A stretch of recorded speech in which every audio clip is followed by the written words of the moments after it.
Nimati Property Management. Contact 7667008999. MRL Realty's Nature's Enclave, Coastal Heaven theme-based resort villa plots, ECR. மாதம் 10,000 வரை assured rental income. Lifetime free stay at resort. 30க்கும் மேற்பட்ட வசதிகளுடன். Call 9962888888. எந்த அரசியல் சக்தியும் தமிழ்நாட்டில் இருந்து வளரத் தொடங்கினால் அதனுடைய தாத்பரியம் என்னவாக இருக்கும் என்பதற்கு ஒரு சரியான உதாரணம் விஜயுடைய தமிழக வெற்றி கழகம். ஒரு நாடு ஒரு பாடத்திட்டம் என்பதெல்லாம் இந்தியாவுடைய பன்முகத்தன்மைக்கு அழகல்லங்கிறார். அந்த ஒன்றிய அரசு அந்த விமர்சிக்கிற போதே தெரிஞ்சு போச்சு பாஜகவுக்கு எந்த அளவுக்கு எதிர்ப்பு இருக்குன்னு. அவ்வளோதான், அந்த பதத்தை பயன்படுத்த மாதிரி தெரிஞ்சுக்கலாம். இதை தான் தமிழ்நாடு பாஜக தலைவர்கள் புரிந்து கொள்ள வேண்டும். தமிழ்நாடு மண் எப்பேற்பட்ட மண். ஏன் தமிழ்நாட்டில் நீ ஒரு சீட்டு கூட ஜெயிக்க முடியல? இப்போ கூட சமீபத்தில் பிரதமர் பேசியிருக்கார் மாநிலங்கள். காங்கிரஸ் ஒட்டுண்ணிங்கிறார். எப்படி ஒட்டுண்ணி? நீங்கள் ஆந்திராவில் கூட்டணி வைக்காமல் இருந்தீங்களா? பீகாரில் கூட்டணி வைக்காமல் இருந்தீங்களா? தமிழ்நாட்டில் கூட்டணி வைக்காமல் இருந்தீங்களா? மகாராஷ்டிராவில் கூட்டணி வைக்காமல் இருந்தீங்களா? திமுக அரசை எதிர்க்கிற ஃபோர்ஸாக இல்லையே தவிர மற்றபடி அது திமுகக்கான ஒரு எச்சரிக்கை தான். நாம் தமிழர் போய் ஆதரிக்க வேண்டிய நிலையில் இருக்கிறார். அதிமுகவோட கூட்டணிக்கு ரெடி ஆகிட்டார். அதான் கூட்டணிக்கு ரெடி ஆகிட்டா எடுத்துக்கணுமா? ரெடி, இன்னும் ஒப்பந்தம் போடல, அவ்வளோதான். அதிமுக என்ன சொல்லும் தெரியுங்களா? நாங்கள் கூட்டணி ஆட்சிக்கு தயார் அப்படின்னு சொல்லிட்டாங்கன்னா ஆசை யாரை விட்டது? யாரை விடும்? காங்கிரஸுக்கு ஆசை வரலாம், விடுதலை சிறுத்தைக்கு ஆசை வரலாம். அதிமுக தயாராக இருக்கிறது. விஜய் இழுத்து எப்படி தங்கள் அணியில் சேர்த்து விட வேண்டும். ஏடிஎம்கே தயாராக இருக்கு.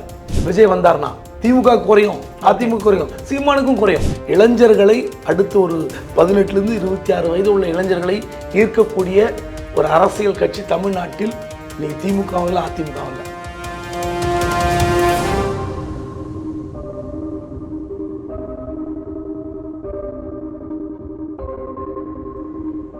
ஃபோர்த் ஸ்டேட் தமிழ் நேயர்களுக்கு அருள்மொழிவர்மனின் அன்பார்ந்த வணக்கங்கள். இது உங்கள் ஃபோர்த் ஸ்டேட் தமிழ் வழங்கும் பெரிதும் பெருந்துகள் நிகழ்ச்சி. இன்று நம்ம நடந்திருக்கிறார் மூத்த பத்திரிகையாளர் மறைந்திருக்கிற திரு குபேந்திரன் அவர்கள். வணக்கம் சார். வணக்கம். எப்படி இருக்கீங்க? நல்லா இருக்கு. மிக்க மகிழ்ச்சி. தமிழ்நாடு அளவில் மீண்டும் ஒரு பேசுபொருளை உருவாக்கி இருக்கிறார் தமிழக வெற்றி கழகத்தின் தலைவர் திரு விஜய் அவர்கள்.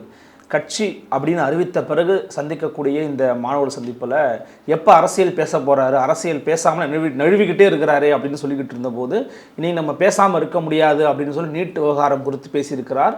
திமுக கொண்டு வந்திருக்கக்கூடிய நீட் எதிர்ப்பு தீர்மானத்தையும் நான் ஆதரிக்கிறேன் அப்படின்னு சொல்லியிருக்கிறாரு. வெளிப்படையாக பேச ஆரம்பிச்சிட்டாரா? அரசியல் எப்படி பார்க்குறீங்க இதை? எந்த அரசியல் சக்தியும் தமிழ்நாட்டில் இருந்து வளரத் தொடங்கினால் அதனுடைய தாத்பரியம் என்னவாக இருக்கும் என்பதற்கு ஒரு சரியான உதாரணம் விஜயுடைய தமிழக வெற்றி கழகம். அதாவது மாணவர்களுக்கு பரிசளிக்கிற அந்த நிகழ்ச்சியில் அரசியல் பேசலாமா பேசக்கூடாதா என்ற தயக்கம் அவருக்கு அந்த இந்த ஆண்டில் முதல் நிகழ்ச்சியில் இருந்திருக்கலாம். அந்த நிகழ்ச்சி முடிந்த அன்று தான் அந்த நீட் விவகாரம் பற்றிக்கிட்டு எரியுது, எல்லா விவாதங்களும் கட்டமைச்சாங்க. அந்த நிகழ்ச்சியில் கூட ஒரு குறைஞ்சபட்சம் நீட்டுக்கு ஒரு எதிர்ப்பு பதிவு பண்ணியிருக்கலாம் விஜய் அப்படின்னு ஒரு குரல் ஒலித்தது. அதனுடைய தொடர்ச்சி நினைக்கிறேன். அது போய் அவர் சேர்ந்துருக்கும். இந்த நிகழ்ச்சியில் பேசியிருக்கலாமோ, நம்ம தவற விட்டுட்டோமோன்ற எண்ணம் வந்திருக்கலாம். அதற்கு கொஞ்சம் செவிசாய்த்து நன்றாக பேசியிருக்கிறார். அதாவது வெறும் நீட் எதிர்ப்பு மட்டுமல்ல, தமிழ்நாட்டுக்கு கல்வி என்பது மத்திய மாநில பொதுப்பட்டியலில் இருக்கிற அந்த கல்வியை மாநில பட்டியலுக்கே கொடுக்க வேண்டும். கன்கரண்ட் லிஸ்ட் கூட இல்லை, மாநிலத்துக்கே கொடுக்க வேண்டும் அப்படின்னா ஒரு சிறப்பு சட்ட திருத்தம் கொண்டு வாங்கன்றிருக்கார். அதை விட ஒரு அருமையான வரி, வலிமையான வரி என்னென்னா, ஒரு நாடு ஒரு பாடத்திட்டம் என்பதெல்லாம் இந்தியாவுடைய பன்முகத்தன்மைக்கு அழகல்லங்கிறார். அதாவது பாஜக அரசை ஒன்றிய அரசு அப்படின்னு விமர்சிக்கிறார். அந்த ஒன்றிய அரசு அந்த விமர்சிக்கிற போதே தெரிஞ்சு போச்சு பாஜகவுக்கு எந்த அளவுக்கு எதிர்ப்பு இருக்குன்னு. அவ்வளோதான், அந்த பதத்தை பயன்படுத்த மாதிரி தெரிஞ்சுக்கலாம். அதிலே நீங்கள் புரிஞ்சுக்கலாம். அதை விட ஒரு விஷயம் என்னென்னா, இந்தியாவுடைய பன்முகத்தன்மைக்கு நீங்கள் சவால் விடுகிற எந்த சட்டத்தையும் கொண்டு வர வேண்டாம். நீட் மட்டுமல்ல, ஒரு நாடு ஒரு தேர்தல், ஒரே வரி, ஒரே மொழி, இப்படி ஒரே ரேஷன் கார்டு, எதுவாக இருந்தாலும் இந்தியாவுடைய பன்முகத்தன்மையை சிதைத்து விடாதீர்கள் என்பதற்கான பொருள் தான் விஜய் அழுத்தம் திருத்தமாக பதிவு செய்திருக்கிறார். இந்த மாதிரியான ஒரு குறுகிய கால அரசியல் ஒன்று இப்போ தான் வர ஆரம்பிச்சிருக்கார். அவருடைய அந்த நேரடியான வெளிப்படைத்தன்மையான ஒரு அரசியல் இருக்குல்ல, இதை தான் தமிழ்நாடு பாஜக தலைவர்கள் புரிந்து கொள்ள வேண்டும். தமிழ்நாடு மண் எப்பேற்பட்ட மண். ஏன் தமிழ்நாட்டில் நீங்கள் ஒரு சீட்டு கூட ஜெயிக்க முடியல? ஒவ்வொரு மாநிலத்திற்கும் ஒரு பண்பாடு, ஒரு கலாச்சாரம், ஒரு உரிமை எல்லாம் இருக்குது. அந்தந்த மாநில உரிமைகளை, அந்த மாநில மக்களுடைய பண்பாட்டை சிதைக்க வேண்டாம். காலங்காலமாக இருக்கிற எங்களது உரிமைகளை நீங்கள் தட்டி பறிக்கக்கூடாது என்பதற்கான ஒரு அழுத்தம் திருத்தமான வார்த்தையை, வலிமையை பயன்படுத்தியிருக்கிறார். உண்மையிலே அருமையான, வரவேற்க வேண்டிய ஒரு பேச்சு விஜயோடைய பேச்சு. விஜய் வந்து இப்போ ஆன்டி பிஜேபி வந்து ஸ்ட்ரெயிட்டாக பேச ஆரம்பிச்சிட்டாரு. அப்போ அது வந்து பாஜகவுக்கு எதிராகத்தான் நான் நிற்கிறேன் அப்படிங்கிறத இதில் சொல்லியிருக்கிறாருன்னு எடுத்துக்கணுமா சார்? இதிலிருந்து நிச்சயமாக பாஜகவுக்கு எதிர்ப்பு என்பதை விட, அதான் சொல்கிறேன், இந்த ஒரு நாடு ஒரு மொழி இந்த திட்டங்களை வைத்துக்கொண்டு இந்தியா முழுவதும் எந்த அளவுக்கு மாநில கட்சிகளை நசுக்க வேண்டும் என்ற ஒரு பாணியில் செயல்படுகிறது. அதை உணர்ந்துட்டார் விஜய். ஏன்னா இதை தவிர வேறு எந்த வகையில் எதிர்க்க முடியாது. நீங்கள் ஒரு நாடு ஒரு மொழி ஒரு பாடத்திட்டம்ன்றதை வேறு ஒன்றும் இல்லை. ஒட்டு மொத்தமான பாஜகவுடைய எல்லா சட்டத்திட்டத்திற்கும் எதிர்ப்பு. நீங்கள் வந்து இப்போ கூட சமீபத்தில் ஒரு பிரதமர் பேசியிருக்கார் மாநிலங்களவையில். காங்கிரஸ் வந்து ஒட்டுண்ணிங்கிறார். எப்படி ஒட்டுண்ணி? நீங்கள் ஆந்திராவில் கூட்டணி வைக்காமல் இருந்தீங்களா? பீகாரில் கூட்டணி வைக்காமல் இருந்தீங்களா? தமிழ்நாட்டில் கூட்டணி வைக்காமல் இருந்தீங்களா? மகாராஷ்டிராவில் கூட்டணி வைக்காமல் இருந்தீங்களா? அப்போது எப்படி பாருங்கள், எந்த அளவுக்கு திரித்து பேசுகிற ஒரு திரிபுவாதத்தினுடைய ஒரு பிரதானமான கட்சியாக இருக்கிறது பாஜக. நீங்கள் ஆட்சியில் உட்காந்துட்டீங்க, எதிர்கட்சி உங்களது பாடுபடுத்து நீங்கள் நினைக்கல. ஏதோ எதிர்கட்சியெலாம் வந்து மாடத்தில் இடம் கிடைக்கும், இனிமேல் உங்களுக்கு உட்கார மாட்டீங்களா கேலி பண்ணீங்க. ஆனால் உட்காந்து உங்களை பண்ணுற டார்ச்சர் உங்களால் முடியல. 2.5 மணி நேரம் உட்காந்துருக்கிறீங்க. யார் பேசினாலும் யார் பேசாவிட்டாலும் நாடாளுமன்றத்தை மதிக்காத ஒரு பிரதமராக இருந்தவர் 10 ஆண்டு காலம். அப்படிப்பட்டவர் இந்த ஒட்டுண்ணி விவகாரத்தெலாம் பேசுகிறார்ல, அவர் இப்போ விஜய் பேசுனதுக்கு அப்புறம் தான் பேசுகிறார். ஆனால் பாஜகவுடைய குறிக்கோள், நோக்கம் எல்லாம் என்னென்னா, அதாவது அவங்களுடைய ஆட்சி இருக்கணும், இல்லை அவங்களுக்கு கட்டுப்பட்ட கட்சி வந்து மாநிலத்தில் இருக்கணும். அந்த கட்சி ரொம்ப நாளைக்கு இருக்க முடியாது, கரைத்து விடுவார்கள். மதசாரப்பட்ட ஜனதாதளம், அங்கே ஐக்கிய ஜனதாதளம், சிவசேனா, இதெல்லாம் பார்க்குறோம்ல. அதனால் வேறு வழி இல்லை அவருக்கு. அதிமுகவே தப்பிச்சு வெளியே வந்து நிற்குது. முழுங்கிறதுக்கு முன்னாடி வெளியே வந்துட்டாங்க. விஜய் புரிஞ்சிக்க மாட்டாரா? குறைஞ்சபட்ச விஷயங்கள். அதனால் இந்த பாஜக எதிர்ப்பு என்பதை விஜய் கையில் எடுத்தாக வேண்டிய கட்டாயத்தில் இருக்கிறார். ஓகே. ஆனால் திமுக கொண்டு வந்திருக்கக்கூடிய தீர்மானத்தை ஆதரித்திருப்பதன் மூலம், அதாவது தமிழ்நாடு அரசு தான் கொண்டு வந்திருக்குது, அதில் மாற்றுக்கிறது இல்லை, அதை ஆதரித்திருப்பதன் மூலம் தான் திமுக ஆதரிப்பதாக வந்து விஜய் சொல்ல வராருன்னு எடுத்துக்கணுமா, அல்லது வந்து இல்லை அந்த தீர்மானத்தை தான் ஆதரிக்கிறாருன்னு எடுத்துக்கணுமா? ஏன்னா மாநிலத்தில் இருக்கக்கூடிய ஒரு கட்சி எதிர்த்து தானே வந்து ஆளும் அரசு எதிர்த்து தானே அவர் அரசியல் பண்ண முடியும். இது எப்படி புரிஞ்சுக்கணும்? அந்த கட்டத்திற்கு இன்னும் விஜய் வரல.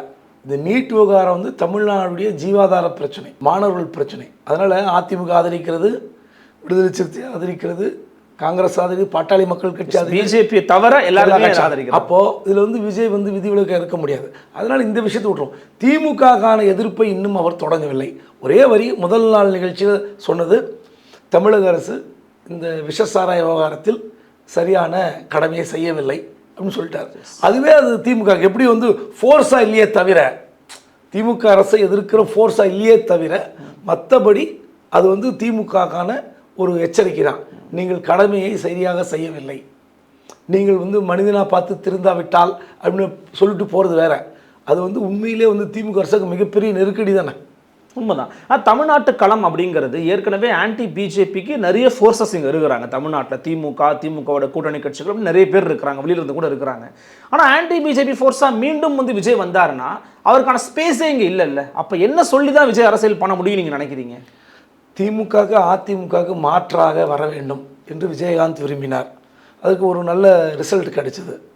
இப்போ அடுத்து சீமான் அப்படி வந்து கொண்டிருக்கிறார், அவருக்கும் ஒரு ரிசல்ட் கிடைத்திருக்கிறது. அதுக்கு அடுத்து விஜய் அப்படி தான் வரணும். ஒரு மாநில கட்சிகளுடைய நிர்வாக சீர்கேடுகள், ஊழல்கள், பிரச்சனைகளை, மக்கள் பிரச்சனைகளை பேசினா அது ஆளுங்கட்சிக்கு எதிராகத்தான் இருக்கும். அந்த வகையில் தான் அரசியல் செய்ய முடியும். அப்போ தான் அரசியல் கட்சி வளர முடியும்.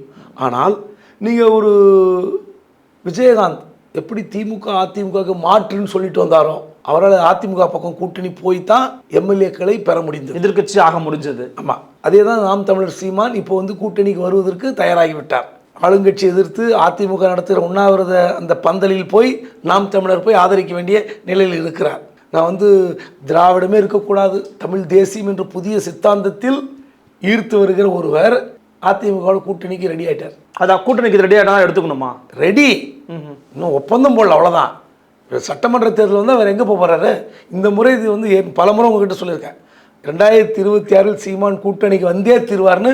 நீங்கள் எந்த டிபேட்டில் குபேந்திரன் எடுத்து போட்டு பார்த்தாலும் இது வந்திருக்கும். ஏன்னா இதுதான் இந்த மக்களவை தேர்தலோடு சரி தனித்து நிற்பது, வேறு வழி இல்லை. ஏங்க விஜயோட கூட்டணின்னு வைக்கும் போதே நீங்கள் வந்து கூட்டணி தயார் தான் அர்த்தம். விஜய் வந்து இது வரைக்கும் பாலிடிக்ஸ்குள்ளே என்ட்ரி ஆகாமல் ஒரு க்ளீனான ஒரு நபராக இருக்கார், கை சுத்தமாக இருக்குது. ஸோ அவரோட போகிறது வந்து பெட்டராக இருக்கும்.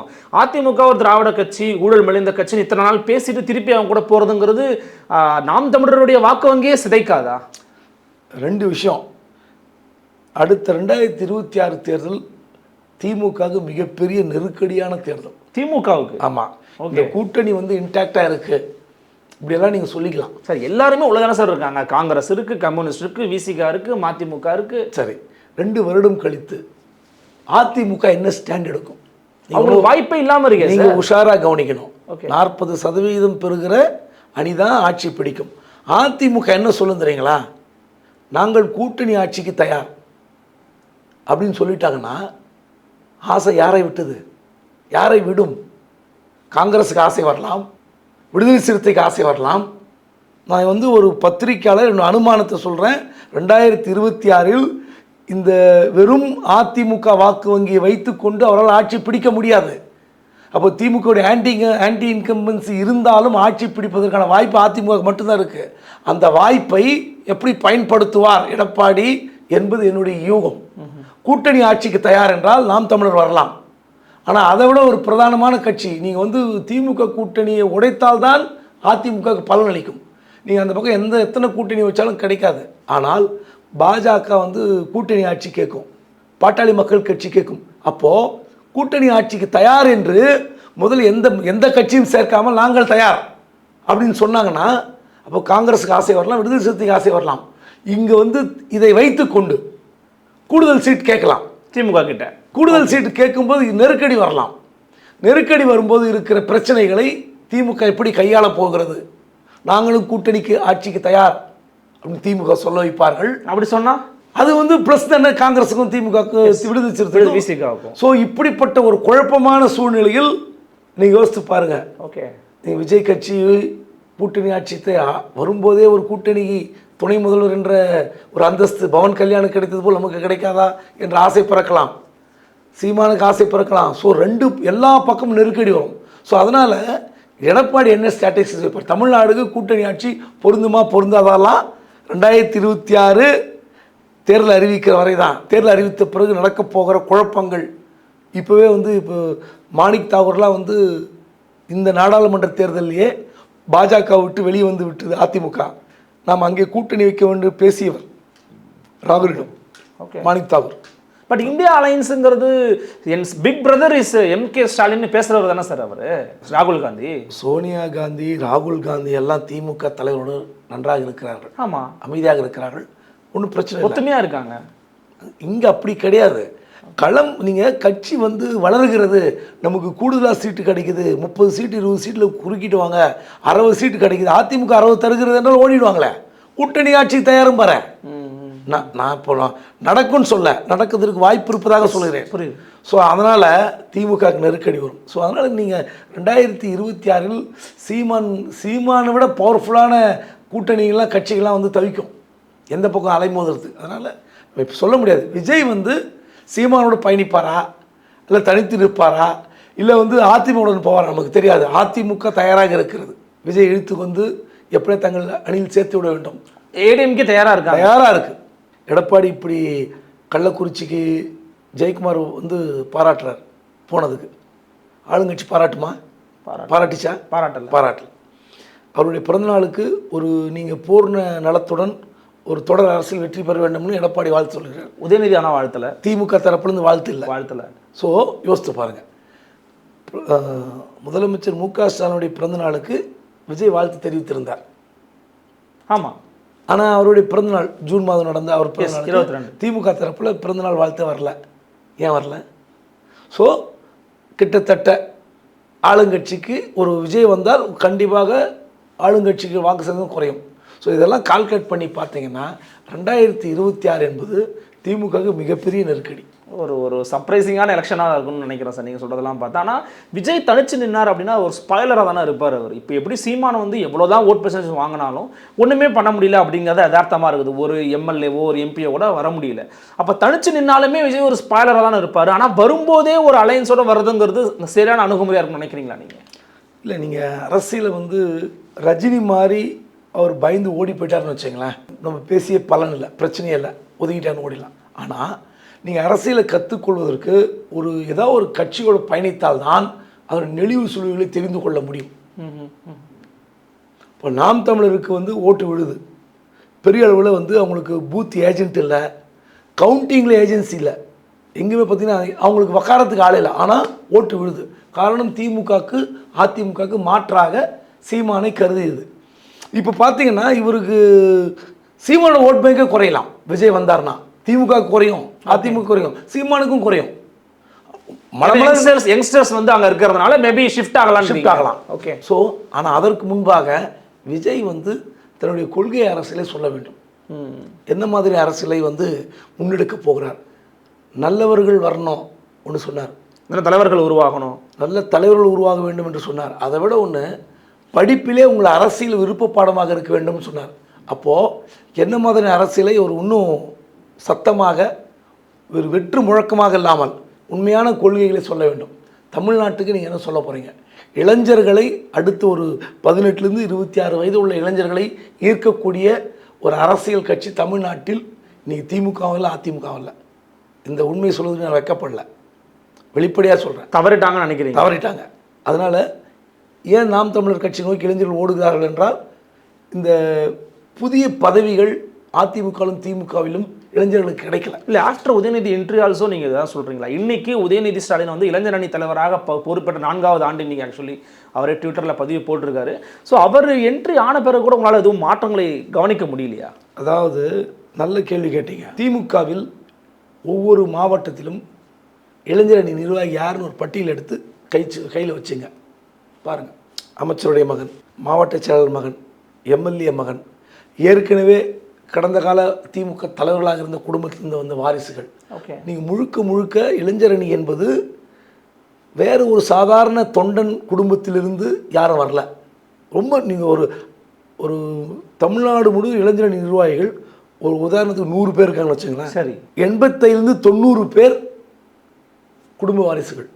அந்த 10 பேர் தான் வேறு யாருனா இருப்பாங்க, வேறு ரெக்கமெண்டேஷன் வந்திருக்கலாம். ஓகே. அந்த மாவட்டத்தில் கொஞ்சம் புது ஒரு ரத்தத்தோடு இருக்கிற ஒரு செலவு செய்யக்கூடிய கெப்பாசிட்டி உள்ள ஒரு நபர்லாம், அதுவுமே 10 பேர் தான். அதனால தான் சொல்கிறேன், திமுகவும் தவறி விட்டது, உதயநிதியும் தவறி விட்டார். அந்த இடத்துல இளைஞர் அணியை பலப்படுத்துகிற இடத்தில் மீண்டும் குடும்ப வாரிசுகள், முன்னாள் அமைச்சர்கள், மாவட்ட செயலாளர்கள், எம்எல்ஏக்கள், இப்படி இத்தனை கேட்டகரியில் வரும்போது இளைஞர்கள் இல்லை. அதிமுகலும் அந்த பதவி கிடைக்க முடியல. அதிமுக அந்த வாய்ப்பு நிறைய இருக்குது, அவங்களுக்கு ஆனால் வந்து கிடைக்கல. ஸோ அதனால தான் வந்து இளைஞர்கள் இங்கே நாம் தமிழர் பக்கம் போகிறாங்க, பாஜக பக்கம் போகிறாங்க. காரணம், தங்களுடைய முகம் பிரதானமாக இருக்க வேண்டும், ஸ்பேஸ் கிடைக்குது. ஆமாம், அங்கே பாஜகலையும் நாம் தமிழர் ஸ்பேஸ் கிடைக்குது.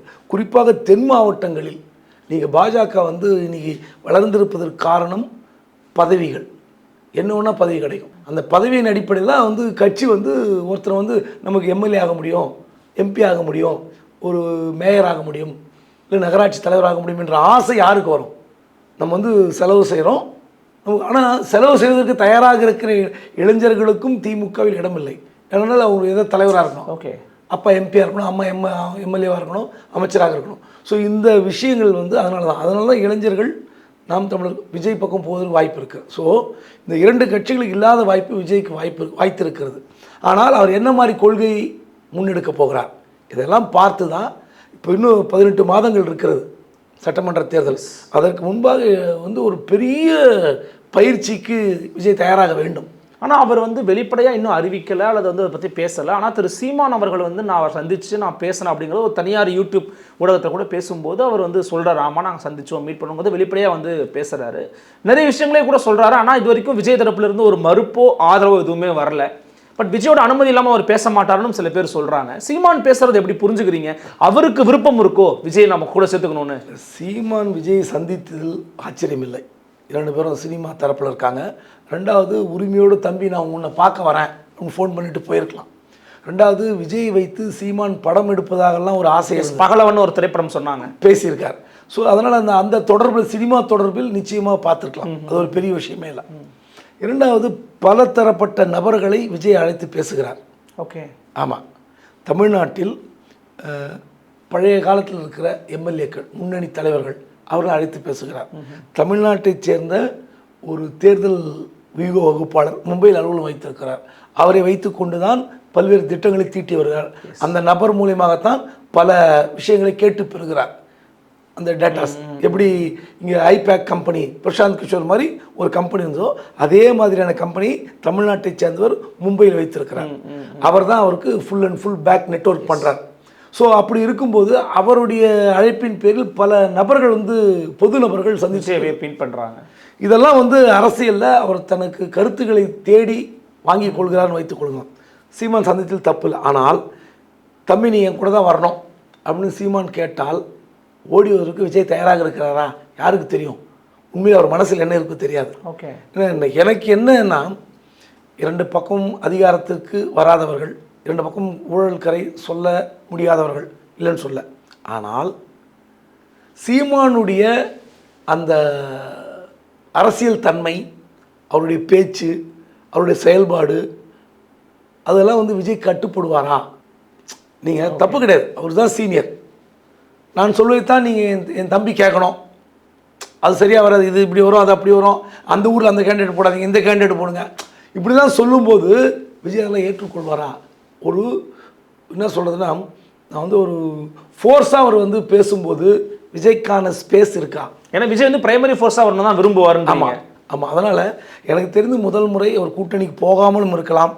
அதிமுக தான் காத்திருக்குன்னு சொன்னேன், சீமான் தான் அழைக்கிறான்னு சொல்கிறேன். ஆனால் விஜயோட மனசில் என்ன இருக்குது? விஜய் முடிவு விஜய் கையில் தான் இருக்குது. ஆமாம். அதனால் விஜய் என்ன சொல்ல போகிறார், என்னமான அரசியலை முன்னெடுக்க போகிறார்? முதல் முறையாக நான் கூட்டணி வேண்டாம், தனித்து நிற்க போகிறேன், என்னுடைய வாக்கு வங்கியை என்ன என்பதை தெரிந்து கொள்ள எனக்கு ஆசை இருக்கிறது அப்படின்னு சொல்லிட்டு 2026 இலக்கு என்றாலும் 2031 தான் எனக்கு உண்மையான இலக்குன்னு சொல்லிட்டு கூட போகலாம். அப்போ அப்போல்லாம் யாரெல்லாம் இருப்பாங்கன்னு தெரியாது. டெஸ்ட் வரும் போல் இருக்கு. ஆமாம். அதனால் இப்போ இமீடியட்டாக நம்ம எந்த முடிவு எடுக்க முடியாது, விஜய் தான் முடிவு எடுப்பார். நிச்சயமாக விஜயோட பாலிடிக்ஸ் பற்றி நிறைய விஷயங்கள் பேசியிருக்கிறீங்க சார். பல விதமான கேள்விக்கு ரொம்ப எளிமையாக பொறுமையாக ஆழமாக பதில்கள் கொடுத்தீங்க. மிக்க நன்றி சார். நன்றி. நன்றி. உங்களை இன்னும் சந்திக்கலாம். நன்றி, வணக்கம்.